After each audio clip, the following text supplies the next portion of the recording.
Good morning friends, सभी को मेरा नमस्कार। मैं डॉक्टर वेरूलाल कुमार। आज अपन चर्चा करेंगे कैरियर इन एग्रीकल्चर। कृषि के क्षेत्र में रोजगार की क्या क्या संभावनाएं हैं। जैसा कि अपन जानते हैं कि अपन एग्रीकल्चर सब्जेक्ट का जो सर्वप्रथम अगर अपन ने 10th क्लास करने के लिए अपने राजस्थान में board of secondary education Ajmer और केंद्र में central board of secondary education नई दिल्ली द्वारा 10वीं और 12वीं की परीक्षाएं होती है। सामान्यतः 10वीं तक सभी के लिए कॉमन विषय चलते हैं, लेकिन after 10+2 selected subject stream like that arts, commerce, कुछ लोग साइंस चूज करते हैं। साइंस में physics, chemistry, maths, physics, chemistry, biology and agriculture. और यही 10+2 के जो सब्जेक्ट अपन चूज करते हैं, यही अपना उसी लाइन में आगे का फ्यूचर डिपेंड करता है कि आप किस स्ट्रीम की ओर जाना चाहते हैं। सामान्यतः आप 10+2 करने के बाद आप बहुत सारी परीक्षाएं होती है जिसके लिए एलिजिबल हो जाते हैं। अगर आप कृषि प्रवेशक परीक्षा, अगर आपके 12वीं में 12th में कृषि विज्ञान सब्जेक्ट रहा या आफ्टर बीएससी एग्रीकल्चर कृषि में स्नातक करना उन बच्चों के लिए ज़रूरी है जिसने 12वीं में फिजिक्स, केमिस्ट्री और बायोलॉजी से ही उत्तीर्ण किए हैं। इसके बाद अन्य तरह के पद आते हैं, जैसे कि पटवारी, जो 12वीं में कॉमन कोई भी सब्जेक्ट का स्टूडेंट्स अप्लाई कर सकता है। कांस्टेबल परीक्षा 10+2 लेवल पर स्टाफ सिलेक्शन कमीशन एग्जाम करवाता है। एग्रीकल्चर एक्सटेंशन ऑफिसर, ये पद भी 12वीं एग्रीकल्चर और बीएससी एग्रीकल्चर जो बच्चे 12वीं में फिजिक्स, केमिस्ट्री, बायोलॉजी में उत्तीर्ण हुए। इसके अलावा भी कई सारे पद होते हैं, जैसे lab attendant, record keeper, receptionist, telephone operator, clerk, data entry operators. ये पद अधिकतर कॉमन पद है जिनमें आप 12वीं उत्तीर्ण करने के बाद इन पदों के लिए आप योग्यताधारी हो जाते हैं, एलिजिबल हो जाते हैं।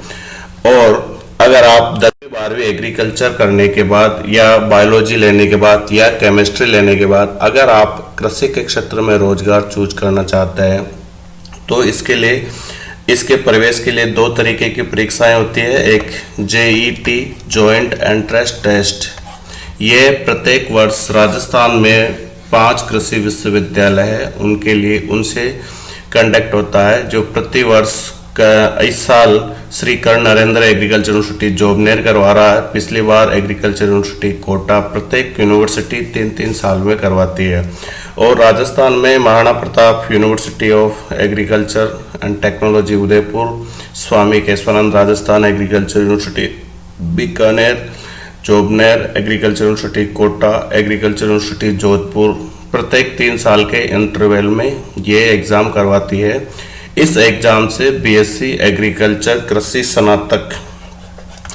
स्नातक में प्रवेश मिलता है। इसके अलावा कृषि स्नातक में प्रवेश लेने के लिए ICAR एक एग्ज़ाम कंडक्ट करवाता है, AIEEA4UG all India entrance examination admission for under graduate student. ये केंद्रीयकृत प्रवेश है, सेंट्रलाइज्ड एडमिशन है, जो जितने भी डीम्ड टू बी यूनिवर्सिटीज़ है, डीम्ड यूनिवर्सिटीज़ और सेंट्रल एग्रीकल्चर यूनिवर्सिटीज़ है। अभी 3 सेंट्रल एग्रीकल्चर यूनिवर्सिटी है। पहली central agriculture university Imphal, central agriculture university Imphal, Rajendra Prasad central agriculture university Pusa, RP Rajendra Prasad central agriculture university Pusa Bihar, और Rani Lakshmibai RLBCAU Rani Lakshmibai central agriculture university Jhansi. ये 3 केंद्रीय कृषि विश्वविद्यालय है। और राज्य कृषि विश्वविद्यालय जितने भी स्टेट एग्रीकल्चर यूनिवर्सिटीज है उनकी 15% सीट्स पर एडमिशन ICAR भारतीय कृषि अनुसंधान परिषद के इस एग्जाम द्वारा होता है। इसके अलावा जितने भी central university with affiliated agriculture faculty है उनमें भी एग्रीकल्चर BSc के लिए एडमिशन उनके खुद की परीक्षाएं के द्वारा होता है, like BHU Banaras Hindu university, SHIATS SHIATS SHIATS Allahabad और विद्या निकेतन यूनिवर्सिटी वेस्ट बंगाल। तो ऐसी कई सारी विश्वविद्यालय है जो खुद का ऑन टेस्ट करवा के वो अपना BSc कृषि के अंदर छात्रों को, इन सब का सिलेबस पैटर्न लगभग सबका अलग अलग है। लेकिन अपन ने मेरिट में अच्छे मार्क्स लाए और उसी की कॉलेज चॉइस और मेरिट के आधार पर अपने को एग्रीकल्चर फील्ड की वेरियस अंडर ग्रेजुएट प्रोग्राम में एडमिशन मिलता है, जैसे BSc agriculture, BSc horticulture, BSc forestry, BSc sericulture, BSc honours biotechnology, BSc home science, BSc forest fisheries, BTech dairy, BTech agriculture engineering. BTech dairy और BTech agriculture engineer में आपको maths होना जरूरी है। मैथमेटिक्स वाला बच्चा इन दोनों में एडमिशन ले सकता है। बाकी इन सब के लिए बाकी आपको बायोलॉजी और एग्रीकल्चर ऑप्शनल सब्जेक्ट वाला बच्चा इनमें एडमिशन ले सकता है। लेकिन इसमें सबसे अच्छा जो स्कोप है वो BSc ऑनर्स एग्रीकल्चर करने पर है, क्योंकि BSc ऑनर्स एग्रीकल्चर करने वाला बच्चा लगभग अन्य तरह की कितनी भी पोस्ट आती है उसके लिए एलिजिबल रहता है। हॉर्टिकल्चर, फॉरेस्ट्री, सेरिकल्चर, इनमें भी बहुत अच्छा स्कोप है। आल्सो फिशरीज में बहुत अच्छा स्कोप है। अब आप BSc ग्रेजुएट कंप्लीट करते हो, ग्रेजुएट कंप्लीट करने के बाद आप क्या क्या रोजगार में जा सकते हो या आगे पढ़, उसके लिए आफ्टर UG करने के बाद आप AAO assistant agriculture officer, AAO सहायक कृषि अधिकारी पद के लिए सहायक कृषि अधिकारी जो सबसे अच्छी पद होती है, यह पद प्रत्येक ब्लॉक लेवल पर स्वीकृत होता है। सहायक कृषि अधिकारी के लिए सिर्फ वही बच्चे एलिजिबल होते हैं जिन्होंने BSc कृषि स्नातक और BSc उद्यानिकी में परीक्षाएं उत्तीर्ण की है, वही पास होते हैं या वही एलिजिबल होते हैं। इसके लिए इंडियन आगे जो फॉरेस्ट्री से BSc करते हैं, फॉरेस्ट्री से उन इंडियन फॉरेस्ट्री ऑफिसर्स के लिए एलिजिबल होते हैं। एक पद होता है एग्रीकल्चर फील्ड ऑफिसर। ये पद IBPS परीक्षा के द्वारा बैंक में हर साल एवरी ईयर परीक्षा होती है, उसमें से उसके द्वारा ये पद भरा जाता है। आगे कुछ पद जैसे टेक्निकल असिस्टेंट, ये लेबोरेटरी वर्क में होता है, और लेबोरेटरी वर्क जहाँ पे भी रिसर्च स्टेशन है, कॉलेज है, वहाँ पे यूनिवर्सिटी और ICR के सेंटर, रिसर्च इंस्टीट्यूट, इनमें ये पद सर्जित होता है। FCI में TA थर्ड जो पोस्ट होती है फूड कॉर्पोरेशन ऑफ इंडिया में, इसके लिए भी कृषि स्नातक और अलाइड डिसिप्लिन वाले सारे विद्यार्थी अलाउ होते हैं। एक आता है लैब टेक्निकल पद। फिर प्राइवेट कंपनीज में बहुत सारे पोस्ट होती है, जैसे like that Dhanuka, CFCL, FCI। तो आप कृषि के बाद इन बहुत सारी उसमें जा सकते हो रोजगार के लिए। लेकिन अब कुछ बच्चे चाहते हैं कि हम BSc एग्रीकल्चर कर लिए, अब हमें MSc करनी है या हम पोस्ट ग्रेजुएट करना चाहते हैं। तो पोस्ट ग्रेजुएट के लिए बहुत सारे एंट्रेंस एग्जाम होते हैं एडमिशन के लिए। पहला एग्जाम अपन बात करते हैं जो JRF junior research fellow specially all India entrance examination for PG admission. ये exam ICR every year conduct करवाता है, और जितनी भी डीम्ड यूनिवर्सिटी है, सेंट्रल एग्रीकल्चर यूनिवर्सिटी है और स्टेट एग्रीकल्चर यूनिवर्सिटी, जितनी भी डीम्ड यूनिवर्सिटी है like that IARI, IVRI, NDRI, CIFE Bombay, इन सब में प्रवेश 100% सीट्स पर एडमिशन JRF से होता है, और सेंट्रल एग्रीकल्चर यूनिवर्सिटी में भी ऐसे ही होता है। लेकिन राज्य में जितने भी राज्य में कृषि विश्वविद्यालय हैं, उनकी 15% सीट्स पर एडमिशन ICR के इस एग्जाम JRF एग्जामिनेशन से होता है, जैसे कि अपन मानते हैं कि स्टेट एग्रीकल्चर यूनिवर्सिटी अपने राजस्थान में 5 है, 5 कृषि विश्वविद्यालय है। इनकी 25% सीट्स पर एडमिशन एमएससी में एडमिशन आईसीआर से होता है। अगला एंट्रेंस एग्जाम होता है जो राजस्थान के लिए कॉमन और पॉपुलरी इस टेस्ट को प्री पीजी टेस्ट के नाम से जाना जाता है। ये कॉमन होता है, सारी सब्जेक्ट्स का एक ही साथ परीक्षाएं होती है और इस परीक्षा में जितनी जो मेरिट होती है उसके आधार पर अपने चॉइस से सब्जेक्ट मिल जाते हैं। इसके अलावा बहुत सारी यूनिवर्सिटीज़ है जो अपने खुद के एंट्रेंस एग्जाम करवाती है, जैसे Banaras Hindu university, Varanasi, SHIATS, Allahabad, forest research institute Dehradun, Aligarh Muslim university, VBVN West Bengal, various all state entrance, जितनी भी राज्य कृषि विश्वविद्यालय है वो सारे के सारे अपना ऑन टेस्ट करवाती है और इस टेस्ट के बाद उनको अपनी मेरिट की चॉइस कम काउंसलिंग के आधार पर उनका एडमिशन होता है।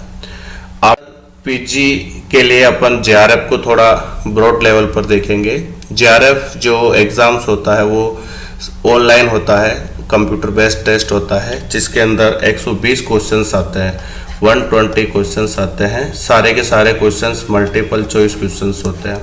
एमसीक्यूज होती है और इन क्वेश्चंस में अगर आपका प्रश्न सही है तो उसको 4 मार्क मिलेंगे और गलत करने पर उसको -1 अंक जितने नंबर आए उनमें से काटा जाएगा। लेकिन जिस क्वेश्चन को आपने छोड़ दिया है और अटेम्प्ट नहीं किया है उसका नहीं तो आपको मार्क्स मिलेगा, नहीं आपका नेगेटिव मार्किंग होगा, मीन्स वो क्वेश्चंस आपका अटेम्प्ट में चले जाएगा। तो इसमें ध्यान रहे कि नेगेटिव मार्किंग अपन कम से कम करें तो अच्छा स्कोर कर सकते हैं और अच्छा स्कोर करने के बाद अपन को इवन दैट अच्छा कॉलेज और अच्छी सब्जेक्ट मिल जाएगी। और ये जो पेपर का मीडियम होता है वो इंग्लिश मीडियम होता है और इस पेपर में सिर्फ जिस सब्जेक्ट से आप जेआरएफ दे रहे हो सिर्फ उसी सब्जेक्ट का ही सिलेबस होता है, जो सिलेबस हर सब्जेक्ट का निर्धारित है अपने अपने लेवल पे।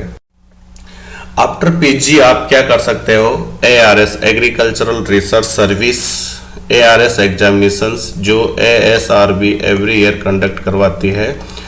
एग्रीकल्चर साइंटिस्ट रिक्रूटमेंट बोर्ड नई दिल्ली में स्थित है।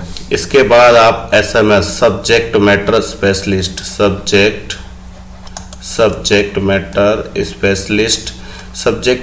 स्पेशलिस्ट ये हर एक सब्जेक्ट का होता है और जितने भी कृषि विज्ञान केंद्र है उनमें ये पोस्ट निर्धारित है और इस पोस्ट में जो योग्यता होती है वो सिर्फ और सिर्फ आप जिस सब्जेक्ट में आपने स्नातक पोस्ट ग्रेजुएशन किया है, एमएससी किया है, उसी सब्जेक्ट में आप एलिजिबल होते हो।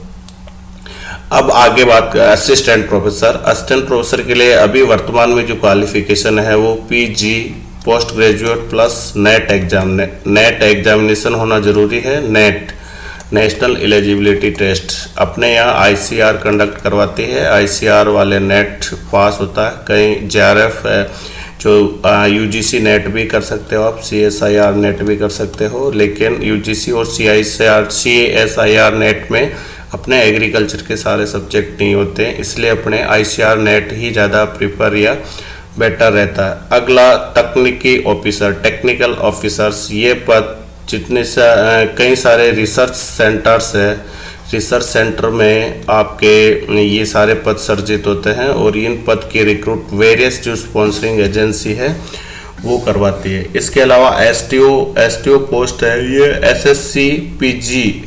एसएससी पीजी और यूजी वाले एग्जाम के तहत ये पद भरे जाते हैं। सीनियर टेक्निकल ऑफिसर्स अधिकतर क्वारंटाइन सब्जेक्ट्स होती है, एंटो पैथो नेमेटोलॉजी, इनके ये पोस्ट उसमें ज़्यादा आते हैं। फिर कुछ पद जैसे कि रिसर्च असिस्टेंट साइंटिस्ट, ये पद वैसे असिस्टेंट प्रोफेसर और एसएमएस के इक्विवेलेंट होता है, लेकिन इसका नेम कल्चर अपनी जो स्पॉन्सरिंग एजेंसी या इंस्टीट्यूट है उसके तहत किया गया है। फिर अपन सीड ऑफिसर्स और इंस्पेक्टर ऑफिसर्स इसके अंदर प्लांट ब्रीडिंग एंड जेनेटिक्स में जिसने एमएससी मास्टर किया हो, एग्रोनॉमी जिसने मास्टर किया हो, वो इस पोस्ट के लिए एलिजिबल होते हैं। एफसीआई में मैनेजमेंट ट्रेनी पोस्ट आती है, फॉरेस्ट ऑफिसर होती post, research officer, seed certification officer, plant quarantine और असिस्टेंट प्लांट क्वारंटाइन ऑफिसर। और फिर इसके बाद आप प्राइवेट कंपनी में रिसर्च एंड डेवलपमेंट में भी एक बहुत अच्छा स्कोप है, जो अगर आप इंटरेस्ट लेते हो और अच्छी फैसिलिटी भी रहती है, अच्छा मीन्स सैलरी भी रहता है एज कंपेयर टू दी अपने जितने भी गवर्नमेंट्स हैं उनसे, तो सैलरी पैकेज अच्छा रहता है R&D में। आगे अपन और बात करते हैं तो यूनिवर्सिटी लेवल में लैब असिस्टेंट, तकनीकी सहायक, seed production officer, pest and weed controller, assistant research officer, seed production officer, marketing manager, sales executive.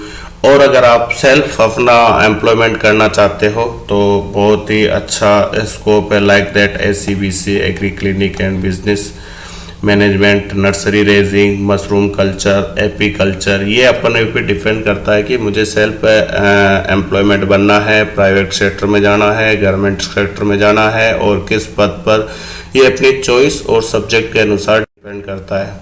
अब जैसे अगर आप किसी बच्चे ने MSc कर लिया और वो चाहता है कि नहीं मैं PhD करूं, मैं PhD करूं, तो PhD के लिए क्या प्रोसेस है? PhD के लिए सबसे पहले तो अपन ICAR लेवल पे एग्ज़ाम देखें तो all India competitive exam for JRF SRF PhD, ये भी कंप्यूटर बेस्ड एग्ज़ाम होता है। टोटल 120 क्वेश्चंस आते हैं, लेकिन इसमें 3 पार्ट में क्वेश्चंस या अपना जो सिलेबस होता है वो डिवाइडेड होता है, लाइक दैट पार्ट A में जनरल एग्रीकल्चर और रीजनिंग एबिलिटी आती है और जनरल अवेयरनेस आता है। पार्ट B में कोर ग्रुप रेफर, अपने जो टेबल्स में लगभग 16 सब्जेक्ट में SRF होता है। जो कोर ग्रुप का सब्जेक्ट है, सपोज मैं एग्रोनॉमी से देना चाह रहा हूँ तो एग्रोनॉमी मेरा कोर ग्रुप रहेगा और मेरा specialise subject opted by candidate जो मेरा सोइल साइंस रहेगा। तो 50 क्वेश्चन तो एग्रोनॉमी के आएंगे और 50 क्वेश्चन ही सोइल साइंस के आएंगे।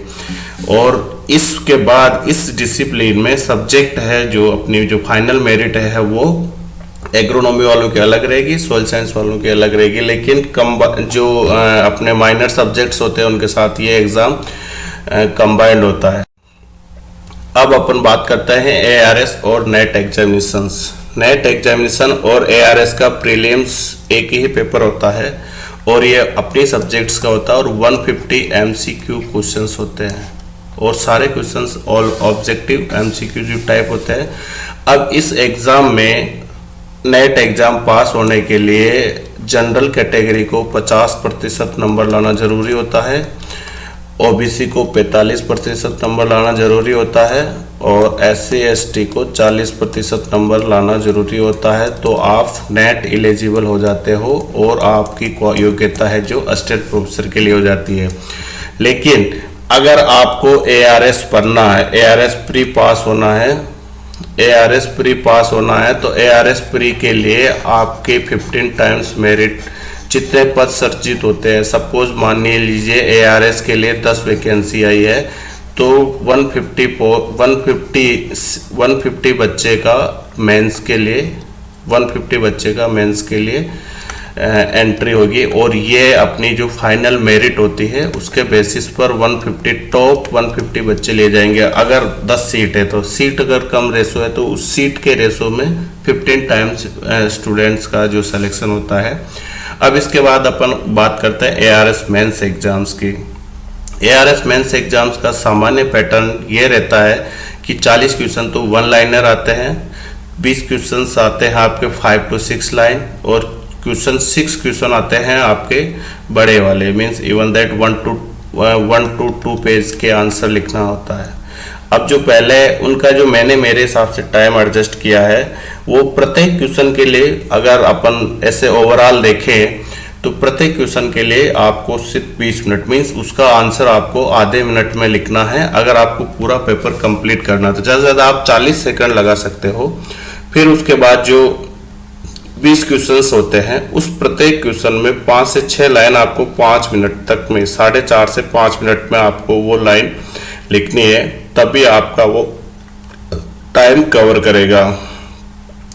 और फिर आप जो आपके 1 से 2 पेज के क्वेश्चंस होते हैं उसमें आप 8 मिनट का समय दोगे एक प्रश्न में उसका आंसर लिखने के लिए, तब जाके आपके पास 12 मिनट सेव होते हैं, और वो सेव मिनट में आप सारे क्वेश्चंस को चेक करते हैं कि कई क्वेश्चन छूटा तो नहीं है। अगर छूट गया है वो क्वेश्चन तो आपको बहुत ही बैक ले जाएगा। इसीलिए इस क्वेश्चंस पेपर में टाइम मैनेजमेंट का सबसे ज़्यादा ध्यान रखें। और टाइम मैनेजमेंट होने के बाद अगर आप ARS प्री अपन ने पास कर लिया, मेंस अपन ने दे दिया, मेंस में होने के बाद 5 गुना बच्चों को वाइवा वॉश के लिए बुलाया जाता है। और वाइवा वॉश होता है वो 60 मार्क्स का होता है, 60 मार्क्स का।